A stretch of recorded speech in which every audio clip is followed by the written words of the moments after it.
Hey Nova, Yeah. proof is in the pudding. Hey Ricky. Yeah? Cleanliness is next to godliness. Hey Nova, 6 of one, half dozen of another. I got nothing else. God helps those who help themselves. He does? These and many other inaccurate, ridiculous sayings that you've been brainwashed to say. And we're going to talk about one tonight. Make sure you come back. You're going to love it. You gotta say that with, like really bring them back. Ready? You're going to love it. You and me, we got this. Gonna take some practice. Superpower oneness. We are marriaging. Oh, oh. One to twin powers activate. We are marriaging. Hello everybody, I'm Ricky. And I'm Nova, and we are marriaging. And if you're joining us for the first time this week, you have missed 20 episodes. Holy cow. That's because we're on 21 today. So if you're a mathematician, That was quick. you're going to love this. You did that so quick. Because, you know. We started this show on Valentine's Day of this year of Yes. 2020. Yes, we did. Marriaging literally is where we want to activate your oneness superpower. You change atmospheres and activate each other's oneness superpower Mm-hmm. together. So we're changing some environments within our homes. Hopefully you're inspired to do that. Yep. And changing the atmosphere within your marriage. How well do you like that intro video that our friend Diego did? That's pretty awesome, huh? He's so talented. Our friend Diego and his wife Maria, they are supporting the show, and we just want to say thank you guys. Thank you guys. You're awesome. Yeah. You need like graphic design and all that, you can hire him because he's well worth it. He's amazing. But we started out our show talking about some common phrases that are just quirky and goofy, The people just say them. and they're so in here, right? They just come out. Somebody said the other day, I want to go see a man about a horse, which apparently means they have to go to the bathroom. But where in the world? I literally, my dad said that, and I just found out what it means right now. That's what it means. You got to go, which I don't get. And I mean, we're so intelligent, and our brains are so amazing And that wired. we just capture all this stuff. And tonight we want to address one of those things that many of you say. We've said it. Oh yeah, A I lot. said it probably this week. But I I don't like this phrase. Oh no, actually, we both despise this phrase. No, yes, we despise it. Yeah, But it's- we still have said it. This and week. in jest, kind of too, sometimes. But then sometimes, sometimes not in jest. Sometimes for real. And that phrase is, here it comes. Ready? You Yes. ready for it? It is what it is. It is what it is. You know what? It just is what it is. It is what it is. But it's not what it is. It's not. It is what it is not what it is. It's not. It Uh. doesn't have to be. Tonight we're going to address it is what it is. We hate it. And we want you to stop saying it. Quite honestly, if you can remove that phrase from your vocabulary, Yeah. it will change your marriage. I do think it will. Yeah, it's going to change your life. It's going to change your marriage. Because it is what it is sounds like a little bit of like a death trap. It's absolutely a permission slip for the mundane, for the average, for the okay, settling for failure. That's what it is. When you and I say a marriage that isn't growing is dying, Mm-hmm. I feel like that phrase fits into that. Like, it is what it is. It's like Mm-hmm. you're not growing, so therefore just you're dying, and the tree just needs to be chopped Yeah. up and thrown into the fire because it's like got no hope. It's done for. Let me give some examples. I think Yeah. I've heard these before, Nova, of couples that we've talked to that say stuff like, he leaves his stuff everywhere, but it is what it is. I'll just pick it up, Yeah. right? Yeah. Or like even, harder things like he hasn't had a job for a year. I guess it is what it It is. is what it is. It is what it is. Yeah, things that are out of your control. So things that are like sickness, well, he's can't get out of bed, but I guess it is what it is. And it's, what it is? That sentence, that phrase it's such hopelessness. It is. And it's interesting because when we say it, we don't realize how powerful it is. If you said that, if you've thought that, if you're in that world right now, then just hang in there because there's hope, right? Yeah, there's hope. Saying it is what it is is very negative. It is not natural optimism, and our brains are actually wired for natural optimism. So when we have a negative or toxic thought and we ruminate on it, because it is, it is what it is. If you're saying that, then you're probably always thinking. I shouldn't say always. A lot thinking about it. Thinking about that negative, and you're ruminating on the thought. So if your brain's natural bias is to be positive or to be optimistic, then when you think negatively and you ruminate on that, you're actually causing brain damage. That's crazy. When I kind of learned that, and I took my thoughts captive, so I'm thinking that, I'm not thinking an optimistic thought. I'm taking a negative thought, and especially if I'm ruminating on it, if I'm just thinking about it, then I'm causing myself to go into a chaotic state in my mind. I'm going to cause my brain to be damaged, and that causes all kinds of things like anxiety. All those things come out of that fear. So it's very interesting to me that saying a phrase like that. There's probably some history behind the thoughts of what we say in our homes, or we say about our kids or our husbands, or just like the general feel of the world. Well, you know what? Yeah, that's it. Is what it is. Nothing you can do about it, because that's usually what follows. But the truth is, there is something that we can do about it. So what you're saying is our brains are wired to be positive in nature. Is that what you're saying? It's a natural. We have a bias to positivity. Optimism. So okay. I guess, yes, to be optimistic, to think of like the most wonderful things. That's how we're actually wired. Like that's how God made our brains, for optimism. So essentially when we think negativity or hopelessness or fear, anxiety, all that stuff, that's forcing our brains away from how God made them to be. Yeah, and it causes brain damage. It causes sickness. Learning about these negative and these ruminating thoughts, we have to reconceptualize. So, like for instance, my husband hasn't had a job in a year. It is what it is. We could say, my husband hasn't had a job in a year, but I know something's coming soon. Like, so you're not saying like something negative isn't actually there. Sometimes there are negative things, and we have to actually accept some of those negative things. Like, okay, you know what? This is present here, but it is what it is. It doesn't give us any hope to reconceptualize and change and go back to our natural or our predisposed optimism. Let me see if I can understand this. So to say, my husband doesn't have a job, but it is what it is. I've now declared essentially, or I've agreed with the fact that he's never going to have a job. So I'm speaking at a current scenario, and I'm turning that into a long-term effect. Yeah. Okay. So, but I don't want to lie and say, well, he has a job, because he doesn't. He doesn't. No. So but you can if I say he doesn't have a job, I know there's something out there, and I believe he's going to find it. Yeah. That's reconceptualization. Essentially, yeah, it is. I mean, we could use something like, well, my wife is always criticized, and it is what it is. I think you could say, my wife has a tendency to criticize, but I really actually believe that she has some insight into things, and I want to be on the lookout for some of the things she brings to light. So it's not, you're not ruminating on it and just believing this like really terrible and negative thought. You're saying, you know what? She won't always have to be this way. You know what I'm saying?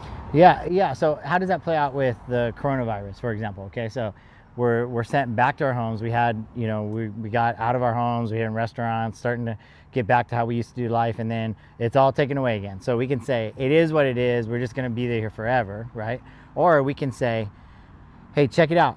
This happens once every 100 years. I heard that today. That this sort of virus that shuts down the whole world happens. You're reframing it. Then happens. Yeah. So guess what? So we'll get through this, and then our kids aren't going to have to deal with it, because it won't happen again for another 100 years. Yeah, or so like you could reconceptualize it by going, you know what, like the coronavirus did this and this, but you know what it's caused? It's caused us to like be closer as a family. Yeah, we eat more family yep. meals. And I think we've kind of talked about that, and it doesn't mean that it's not happening. Gotcha. So like you have to be able to realize it, but like you have to be able to acknowledge it. You Yeah. acknowledge whatever the toxic thought is. It Yeah. could be a million different things, but to acknowledge it and then say, how do I feel about it? Because when we have like feelings about things, we can get in that ruminating state. So if something happens in our life and we think about that that causes us to go back to like that thing all the time, and that's Yeah. what that's the ruminating thing I'm talking about, and that brings us stress, anxiety, and causes our brains to actually be damaged, where we're not moving towards that natural optimism that we actually were made for. Once I understood I have a bias for optimism, everyone has a bias to be optimistic, I'm like, what? That kind of changed me. The bias towards optimism is what the Lord has implanted in us. However, okay, Yes. I would say that the bias of this world is negative, pessimistic. Things are going to get worse. It only gets worse from here. You know, you've already lived your best days, Yeah. right? Yeah. And I know in Romans chapter 12, when we read, it says, you're not conformed to the patterns of this world, which would be the opposite, but be transformed by the renewing of your mind. So you have to make your mind new. In other words, take your mind and put it back into the pattern in which the Lord designed your mind to operate in, right? Yeah. Which is kind of, I mean, I feel like that's science meeting, like really catching up with the word, really right there. Yeah, the Bible is all full of science, and then science is now catching up with the Bible. All that stuff. It's so funny, yeah. Isn't that so cool? Some of you right now, you're watching this, and you have said this for so long that you've bought into it, and you literally have no hope, right? Yeah, and I can kind of, like, it's interesting, and you can kind of hear it in society. It's like, what is what it is. Like, Yeah. you know, she's being such a Karen. It is what it is. I was watching this YouTube video, this YouTube podcast, videocast. I was watching this One of those. guy. He's a neuroscientist, and he was being interviewed, and he was saying how, which is kind of a crazy thing. He said your mind is completely covered. It's literally enclosed. It's encapsulated by, matter, by your skull. It's just covered in skin, membrane, and so your mind itself, your brain, never experiences touch, feel, smell, none of that. Your brain. So it's conceptualizing all these things, and then it's in turn telling you how to taste, feel, smell, and all that, which is crazy, right? Yes. He said, and the entirety of the human experience is sensation, perceptions, feelings, thoughts, and behaviors, which are actions. This guy, by the way, his name is Andrew Huberman? I don't know. Sorry, Andrew. I actually don't know. And then he says that the nervous system essentially is responsible for all of that. Your central nervous system. He says your central nervous system drives all of that, and your central nervous system also controls your immune system. What was the thing with the eyes, though? Okay, so he said this. This is crazy. I wrote it down. Yeah. I was driving. Yeah. Oh, Sorry. that's not good to admit. Okay, so he said this. He said, so the neuroretina, that's it. So so the brain, like I said, is completely enclosed, and there's only two pieces of the brain that are exposed. The first piece, I have no idea how he was explaining it. It's like way out there, but he said the other piece of your brain that's actually exposed is called the neuroretina. It's what I used to think connected your eye to your brain, and he said it's not a connector from the eye to the brain. It's actually your brain. He says this at a certain stage in development that your skull pushes that neuroretina out of your brain, and it connected now to the eye. That's your brain. This is the eye. Just to be clear. Don't mock me. I was so excited because think about that. So eye that is married to that piece of your brain, it tells your brain what chemicals to release in your body. Okay, so he said if you watch the sun rise, there's certain colors with the sunrise and how it fades from dark to light. When that neuroretina experiences that, it tells your body to release serotonin, because serotonin is the wake-up chemical, which is crazy. Okay, and then he says when you watch the sun set, like we're seeing tonight, the shades that get darker and the yellows and the oranges and how they how the sun sets tells your body To release melatonin. So literally, he said your brain, which sits on the outside of your skull, the neuroretina speaks to your eyes Because of what you're seeing. because of what you're seeing, and That it'll releases. release chemicals in your body, and then your body, your actions will respond accordingly. So the reason why this is so interesting and why I wanted to discuss it today is because when your actions are dictating your feelings or emotions or whatever, it's exact opposite of what should be happening. It should be a sensation, creates a perception, which creates a feeling, which triggers a thought, and then in return, it's an action or behavior. Okay, but if your action and behavior then determines your thoughts, which then determines your feelings, and then you have perceptions and sensations, it's completely rewiring your brain. Exactly what you just said about it's causing brain damage because it's rewiring your brain. In a way, it's not meant to be wired. So if I'm taking action to say my behavior, my action, I'm saying it is what it is. Okay, that's an action. That triggers a thought. Okay, that thought now says it's hopeless, forget about it, which triggers a feeling of sadness, depression. Yeah. Okay, and which then gives me the perception. Every time I see you do that, that's going to be a perception and cause sensation. And those are the things that drive people into a place where they're like, forget this. By just adopting that statement, that singular statement, it is what it is, by adopting that and saying, this is my go-to because it's easy. It is what it is. It's easy. It is. Well, So I don't have to work. It's a cop-out. And it's so unhealthy, you guys. Get that out of your vocabulary, you know?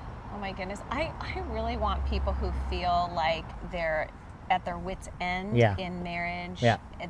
or they're struggling with their kids, or that it is not. It is what it is. It's not that. It really is possible. And I think the more that we learn and the more that we dive into this, like it's so hopeful. Yeah. Yeah. And honestly, I think I can see a change in myself even when I am like really deciding that this is a lifelong journey of like developing my brain, because like I think we stop developing when we're kids. Yep. Or when we're like done high school or college, we're like, we're good.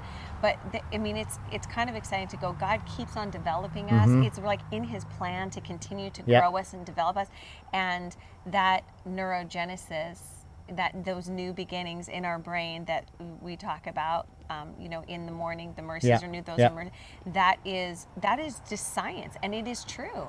And I think, like, I feel like I'm living proof that is true, because I think that I definitely have had the attitude at times in my life where I can naturally be fearful. I can naturally say, well, just, what it is, that's never going to change. And I feel like God is like opened my eyes and is changing me, and changing my brain, and then changing my mind, and then my life.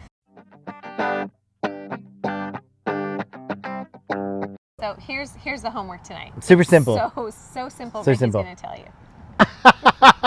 You're the best homework giver, because you didn't really like school that much. So I hated homework. Now. Yeah, that's right. Okay, so you're gonna get 2 sticky notes.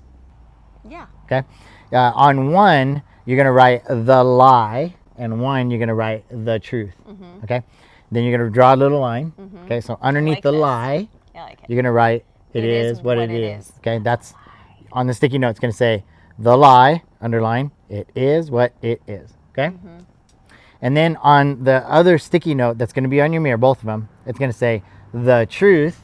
My brain has a natural bias for optimism. Okay, so we're writing that right down below, so you'll see it, but Nova's going to say it again, and then we'll have it written right down below, so you can just pause it and write it. But this is very important for us to speak out loud. So whatever negative thought you are ruminating on, right? Whatever lie. Doesn't matter. Yeah. The lie is it is what it is. Okay, about that. Okay, the truth is my brain has a natural bias toward optimism. That's it. So do that. Not just say to you it's possible, but we want to testify. Nova, when we first got married, you were very closed. you know, and I Yeah. felt like I had to pull information. Oh, you were and definitely. and like your feeling, you didn't want to say it. Some of it was you didn't want to ruffle feathers, and some of it is you weren't ready. But it was like I just had to pull. I was at 21 questions to get you to say really what was on your mind. And what would have happened? If I would have said, well, It it is what it is, we would have literally not been here today, probably. I don't think we would have. Okay, so To be honest and with you. and what I've seen is you are no longer a hider. Like you reveal what's on your heart. I don't have to pull it out. You share your heart, Yeah. and I love that. That's growth. That's testimony. I think I found myself, you know, thinking too and saying like, he's always right. It's just always going to be that. It just is what it is. No matter what I say, and honestly, you are an excellent communicator. So I think but it still frustrated me. And I think had I said, you know, it just is what it is, I would have built wall after wall after wall after wall up, and I don't think I'd see you anymore. But what's amazing is we learned how to communicate. Yeah. So we defeated that like kind of lie in our life that, you know what, you marry who you marry, and that's just who they are, and that's just who you are, and it is what it is. That's what you're stuck with. Yeah. And what we really want you to hear and need you to hear is that when we were married, we had a lot of work to do. That was 25 years ago. Yeah, we And did. the work And has I not don't even stopped. think we realized how much No, work no, we had to do. no way. How do We you- were how like, did you oh, know? we're like, our relationship's we're like, awesome. "Get along so good. We're It's nailing awesome." this. We're nailing it. Easy. It was so easy because I think I was sweeping things under the carpet. And Yeah, and I was winning, so Yeah, like, well, it's the like, heck yeah, it's that's so- easy. it's the best. You yield, I win, boom. You know, this is gonna be a great marriage. Wow. Is what we're trying to tell you. Yeah. By just saying, no, it isn't just it is what it is. We're gonna figure this out, and we're gonna it's work never together. Too late. It's never too You late. could be married for 2 months or 35, 40, 50, 60 years. And it's we can never do too this. We late. can start today, I mean, right? today. Yeah. We believe in your marriage. We believe in marriage. We've experienced the highs and lows of marriage. You want to? I'm sorry. I'll do this. We've done work. There's times when we haven't done work. There's times when we've been lazy. I just want to say we're here. We're married 25 years later in love, best friends, have a lot of work still to do. Yeah. We can do it. You can do it. And we do have work to do. And I think like just because we're doing marriaging doesn't mean that we're not working on our marriage. That's right. Like, we are working on our marriage. And like, I think sometimes people get the idea, well, they just look like it's easy. But it's not easy. It's not easy. It takes effort, and it Yeah. takes, you know, the willingness to actually put in the time and the work. And I think as we continue marriaging with you all, we just want to encourage you that it's never too late. Yep. And you can do this. We're grateful to do this with you. You know what I just realized? We're in our backyard right now, and we're totally lighting up our neighbors' windows. So we probably should. They're gonna love us. They do love us. We should probably say goodbye for this week. Okay. Come back next week because we actually have another Wow, saying. that's funny. Another saying. Ooh, and I may have said it tonight. It may It may have or slipped may out. not be I in tonight's wonder. episode. See if you can find it. See you guys. Bye. Bye.